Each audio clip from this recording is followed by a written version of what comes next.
Hello student, आज के session में हम 2016 के पीवाईक्यू क्वेश्चन को कवर करेंगे। क्वेश्चन नंबर 1, कपास के रेशे प्राप्त होते हैं। ऑप्शन ए आंतरिक फल भित्ति से, ऑप्शन बी बाह्य दल पुंज से, ऑप्शन सी बीज चोल से, ऑप्शन डी फल भित्ति से। तो इसमें आपका ऑप्शन सी जो है वो करेक्ट ऑप्शन है, बीज चोल से। यानी कपास के जो रेशे होते हैं, कपास के रेशे फल के आंतरिक या बाहरी भाग से नहीं बल्कि ये विशेष रूप से बीजों पर उगने वाले रोम होते हैं। कपास के रेशे कपास के पौधे यानी जियोस्पर्मियम के बीजों के चारों ओर उगे रोम होते हैं, जो बीज चोल यानी सीड कोड के एपिडर्मल लेयर होती है। जो कपास होती है, जब कपास का फल, जिसे कपास गोलक या कॉटन बॉल कहते हैं, जब कपास का फल परिपक्व होकर फटता है तो इसके अंदर से बीजों से जुड़े हुए सफेद रुई के रेशे बाहर निकलते हैं, जिनको हम जीनिंग या ओटना कहते हैं। इसको ओटना नामक प्रक्रिया द्वारा इन रेशों के बीजों से अलग किया जाता है, क्योंकि ये सीधे बीज के बाहरी सतह से जुड़े होते हैं। इसलिए इसका ऑप्शन जो सी है वो करेक्ट ऑप्शन है कि कपास के रेशे प्राप्त होते हैं बीज चोल से। अब आपका क्वेश्चन नंबर 2, रेशम कीट की किस अवस्था से रेशम प्राप्त होता है? तो इसमें ऑप्शन ए है अंडा, अंडे से तो होता नहीं। ऑप्शन सी वयस्क, इससे होता नहीं। ऑप्शन डी लार्वा, लार्वा से तो होता नहीं। Option B pupa. तो देखिए, रेशम कीट जो होते हैं उनका जो जीवन चक्र होता है वो मुख्य 4 अवस्थाओं में होता है। पहला जो होता है वो ऑप्शन ए अंडा होता है, दूसरा जो होता है वो ऑप्शन डी लार्वा होता है, तीसरा जो होता है वो ऑप्शन बी प्यूबा होता है, और चौथा जो होता है वयस्क, वो ऑप्शन सी होता है जो वयस्क है। तो पहला अंडा, दूसरा लार्वा, तीसरा प्यूबा, चौथा वयस्क। तो जो लार्वा होता है इसका कैटरपिलर, जब अंडे से लार्वा बाहर निकलता है तो बहुत सारी शहतूत की पत्तियां खाता है। फिर उसके बाद कोकून का निर्माण होता है। जब लार्वा बड़ा हो जाता है तो वह अपने शरीर के चारों ओर प्रोटीन से बना एक धागा लपेटना शुरू कर देता है। इस रेशमी आवरण को हम कोकून कहते हैं। फिर उसके बाद प्यूबा का फॉर्मेशन होता है, प्यूबा बनता है। कोकून के अंदर की जो कीट बंद होता है, कोकून के अंदर जो कीट बंद होते हैं उसे प्यूबा कहते हैं। फिर रेशम की प्राप्ति जिससे होती है, रेशम प्राप्त करने के लिए इन कोकूनों जिनके अंदर प्यूबा होता है धूप में रखकर या उबले पानी में डाला जाता है, जिससे रेशम के रेशे अलग हो जाते हैं। तो इसका जो करेक्ट ऑप्शन है ऑप्शन नंबर बी प्यूबा। प्यूबा से ही रेशम के धागे, रेशम कीट प्यूबा की जो अवस्था है वो रेशम से कीट से रेशम प्राप्त करने की अवस्था है। तो ऑप्शन नंबर बी जो है वो करेक्ट ऑप्शन आपका है। क्वेश्चन नंबर 3, पितृस्थ अंकुरण विशेषता है, यानी वीवीपोरस जो होते हैं इसकी जर्मिनेशन की क्या विशेषता है? तो जो वीवीपोरस जर्मिनेशन होता है ये एक विशेष प्रक्रिया है जिनमें बीज फल के अंदर रहते हैं, अंकुरित हो जाते हैं, जबकि वह अभी भी अपने मूल पौधों से जुड़े हुए होते हैं। तो इसमें क्या दिया है? ऑप्शन ए जली पौधों की, ऑप्शन बी मरुस्थली पौधों की, ऑप्शन सी मैंग्रोव पौधों की, ऑप्शन डी झाड़ियों की। तो इसमें जो जली पौधे होते हैं इसमें जो विविपोरस अंकुरण नहीं होता है, क्योंकि इनके बीज पानी के माध्यम से फैलते हैं जो जली पौधे होते हैं ऑप्शन ए में। ऑप्शन बी जो मरुस्थली पौधे होते हैं ये पानी बचाने के लिए अनुकूलित होते हैं और इनके बीज अक्सर सुप्तावस्था में रहते हैं। फिर ऑप्शन डी झाड़ियां, यह एक सामान्य श्रेणी है, जबकि पितृस्थ यानी विविपोरस पौधे जो होते हैं केवल विशिष्ट एनवायरमेंटल अपने एनवायरमेंट में ग्रो करते हैं, जैसे दलदल में रहने वाले पौधे, ये सब जो होते हैं वो मैंग्रोव पौधे होते हैं। तो ऑप्शन सी जो है वो आपका करेक्ट ऑप्शन है। मैंग्रोव पौधे ये विविपोरस जर्मिनेशन करते हैं। क्यों? क्योंकि मैंग्रोव पौधे जो होते हैं वो दलदली और खारे पानी वाले क्षेत्रों में उगते हैं। यहाँ ऑक्सीजन की कमी होती है और नमक की अधिकता होती है। अगर बीज सीधे दलदली मिट्टी में या खारे पानी में गिर जाएं तो वे सड़ सकते हैं। नमक की अधिकता के कारण अंकुरित नहीं हो पाएंगे। पौधे से लगे लगे बीज में एक लंबी जड़ निकल आती है। फिर जब भारी होकर यह इस नीचे गिरता है तो सीधे कीचड़ में धंस जाता है और तेजी से जड़ पकड़ लेता है। तो इसमें क्या होता है कि इसमें बड़े बड़े प्लांट के अंदर जो सीड होते हैं उसमें लगे लगे ही इसमें बड़े बड़े रेडिकल निकल आते हैं और जब यह भारी हो जाते हैं तब यह सीधा नीचे कीचड़ में गिर जाते हैं और गिरने के बाद ये मजबूती से जमीन को पकड़ लेते हैं और ग्रो कर जाते हैं। इसका सबसे बेस्ट एग्जाम्पल जो है वो राइजोफोरा है। ये राइजोफोरा जो होता है ये विविपोरस जर्मिनेशन का सबसे बेस्ट एग्जाम्पल है मैंग्रोव पौधों में। तो आपका correct option option number C. Next question, question number 4। HIV मुख्यतः संक्रमित करता है। एचआईवी मुख्यतः संक्रमित करता है। Option A cytotoxic T lymphocyte, option B सहायक T lymphocyte, option C killer lymphocyte, option D कोशिका मध्य टी लिम्फोसाइट। तो इसमें क्या है? एचआईवी क्या है? एचआईवी जो है ह्यूमन इम्यूनो डिफिशियंसी वायरस है। ये शरीर की रोग प्रतिरोधक क्षमता यानी इम्यून सिस्टम पर हमला करता है। यह विशेष रूप से सहायक टी लिम्फोसाइट जिन्हें CD4 सेल्स भी कहा जाता है, ये जो टी लिम्फोसाइट सहायक टी लिम्फोसाइट को अपना लक्ष्य बनाता है।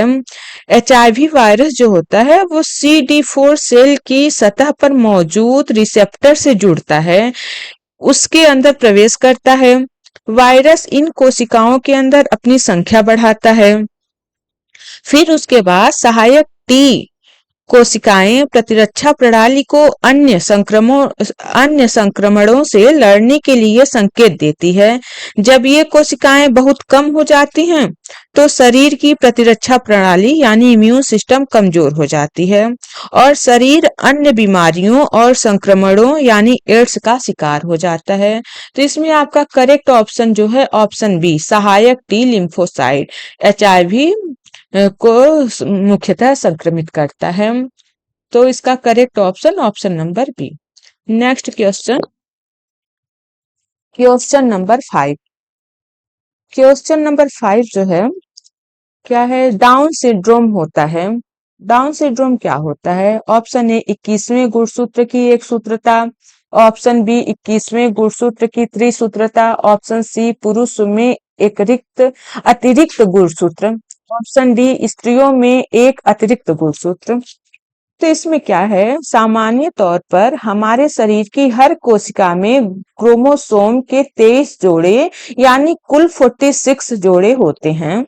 डाउन सिंड्रोम में 21वें जोड़े में 2 के बजाय 3 गुणसूत्र आ जाते हैं। इसी वजह से ट्राइसोमी यानी 21 भी इसे कहते हैं।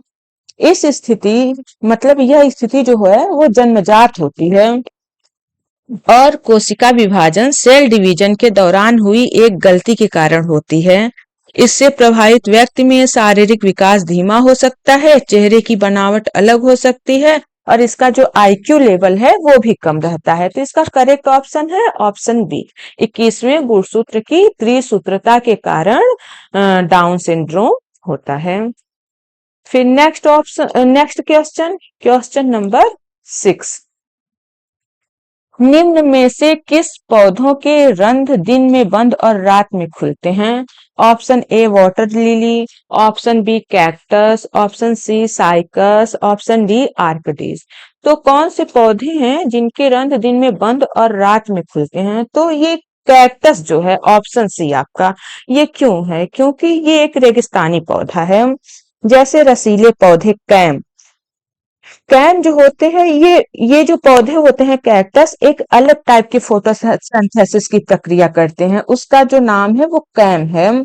क्योंकि कैक्टस गर्म और सूखे रेगिस्तान इलाकों में उगते हैं, वे दिन के समय ट्रांसपिरेशन के माध्यम से पानी को अत्यधिक नुकसान होने से रोकते हैं और अपने स्टोमेटा को बंद रखते हैं। ये पौधे रात में अपने स्टोमेटा खोलते हैं जब टेम्परेचर कम होता है और कार्बन डाइऑक्साइड को अवशोषित करके उसे कार्बोनिक एसिड के रूप में एक्यूमुलेट कर लेते हैं। दिन के समय ये स्टोमेटा बंद रखते हैं, रात में एक्यूमुलेट कार्बन डाइऑक्साइड का उपयोग फोटोसिंथेसिस के लिए करते हैं। तो इसका करेक्ट ऑप्शन है option number B, cactus. Next question, किस वैज्ञानिक ने जंतुओं की पहचान के लिए तालिका का विकास किया था? तो इसमें ऑप्शन ए है Goethe, option B Cuvier, option C जानरे, ऑप्शन डी थ्रियोफेस्ट। जो थ्रियोफेस्ट है ऑप्शन डी, ये तो फादर ऑफ बॉटनी है। ये प्लांटेरम, हिस्टेरिया प्लांटेरम नामक पौधे का मतलब हिस्टेरिया प्लांटेरम इनकी पुस्तक है जिसमें इन्होंने कई सारे पौधों का वर्णन किया है। और फिर ऑप्शन बी है क्यूबियर, ये कंपैरेटिव एनाटॉमी फादर ऑफ, ये मतलब फादर ऑफ कंपैरेटिव एनाटॉमी है क्यूबियर, ऑप्शन नंबर बी। फिर इन्होंने जीवाश्म विज्ञान का भी अध्ययन किया, उस पे बुक लिखी। फिर ऑप्शन ए गोथे, यह एक प्रसिद्ध दार्शनिक और कवि हैं जिन्होंने मार्फोलॉजी यानी आकारिकी का अध्ययन किया। फिर आपका आया option number C, John Ray. John Ray को जंतुओं की पहचान के लिए जो तालिका बनाई की बनाया, उसका श्रेय इनको दिया जाता है। तो जानरे, इन्होंने जीवों के वर्गीकरण में महत्वपूर्ण योगदान दिया। जानरे पहले व्यक्ति थे जिन्होंने टैक्सोनॉमी का विचार किया और उसको पेश भी किया, जिनका उपयोग समानताओं और असमानताओं के आधार पर जीवों का पहचान करना है। इन्होंने स्पीशीज शब्द को सबसे पहले परिभाषित किया था। तो इसका करेक्ट ऑप्शन है ऑप्शन नंबर सी। फिर क्वेश्चन नंबर 8, क्वेश्चन नंबर 8 है, बीज रहित फलों का कोई प्रयोग नहीं है। ऑप्शन ए नारियल, ऑप्शन नंबर बी टमाटर, ऑप्शन नंबर सी कला में, ऑप्शन नंबर डी अंगूर में। तो जो बीज रहित फल होते हैं इसे पार्थिनोकार्पी कहते हैं। कुछ फलों में बिना फर्टिलाइजेशन के ही फल बन जाते हैं जिससे उनमें बीज नहीं होते, जैसे अंगूर, केला और टमाटर में प्राकृतिक या आर्टिफिशियल रूप से बीज रहित किस्में विकसित की जा सकती हैं। इन और इनका व्यावसायिक महत्व भी है। जो नारियल है, नारियल एक अपवाद है। नारियल में फल का वह हिस्सा जिसे हम खाते हैं वह असल में उसका इंडोस्पर्म यानी भ्रूणपोष होता है और बीज ही है। नारियल में जो हिस्सा हम खाते हैं वो उसका भ्रूणपोष और बीज ही होता है। अगर नारियल बीज रहित होगा तो उसमें न तो पानी होगा और न ही वह सफेद भाग जो मलाई या गरी के रूप में जिसे हम खाते हैं वह होगा। इसलिए नारियल में बीज रहित होने का कोई अर्थ या प्रयोग नहीं है। तो इसका करेक्ट ऑप्शन जो होगा वो ऑप्शन है नारियल। फिर क्वेश्चन नंबर 8, प्रकाश संश्लेषण की क्रिया को किस समीकरण द्वारा दर्शाते हैं? तो option A CO2 plus H2O, CH2O plus O2, option B 6CO2 plus 12H2O, C6H12O6 plus C6O2 plus 6H2O, option C 6CO2 plus 6H2O, C6H12O6 plus 6O2, option D C6H12O6 plus 6O2 6CO2 plus CH2O। तो इसमें जो option A है वो असंतुलित है। फिर option D जो है यह कोशिकीय श्वसन सेलुलर रिस्पिरेशन का समीकरण है, ना कि प्रकाश संश्लेषण का है। फिर उसके बाद आया आपका ऑप्शन सी। ऑप्शन सी जो है 6CO2 प्लस 6H2O। फिर C6H12O6 प्लस 6O2 भी आमतौर पर उपयोग किया जाता है, लेकिन वैज्ञानिक रूप से विशेष रूप से जल के अणुओं के संतुलन के लिए ऑप्शन बी जो है वो करेक्ट आपका बिल्कुल सटीक ऑप्शन है, क्योंकि यह दिखाता है कि जल के अणु उपयोग किए जाते हैं और 6 फिर से उत्पन्न हो जाते हैं। तो इसमें जो ऑप्शन बी है इसका जो रिएक्टेंट है 6CO2। तो कार्बन डाइऑक्साइड पौधे जो होते हैं वायुमंडल से लेते हैं। फिर 12H2O जल जल जो होते हैं पौधे जड़ों द्वारा मिट्टी से सोखते हैं। फिर उसके बाद ये जो रिएक्शन आपका सनलाइट होता है वो एनर्जी का सोर्स है। फिर इसमें जो नीचे क्लोरोफिल होगा वो पत्तियों में मौजूद ग्रीन पिगमेंट जो लाइट को पकड़ता है। फिर उसके बाद इसका जो प्रोडक्ट बनेगा वो प्रोडक्ट क्या बनेगा C6H12O6 यानी ग्लूकोज। ये पौधों का भोजन यानी कार्बोहाइड्रेट है। फिर 6O2 प्लस 6O2 यह बाई प्रोडक्ट के रूप में वायुमंडल में छोड़ी जाती है, ये इसका उप उत्पाद है। फिर उसके बाद प्लस 6H2O ये जल अतिरिक्त जल जो प्रक्रिया के दौरान उत्पन्न होता है। तो इसका करेक्ट और बिल्कुल सटीक ऑप्शन है ये ऑप्शन बी है। फिर नेक्स्ट क्वेश्चन,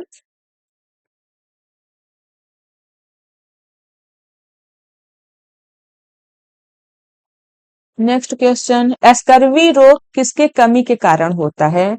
तो स्कर्वी इसमें विटामिन डी की कमी से तो रिकेट्स होता है, और फिर विटामिन ए की कमी से रतौंधी होता है।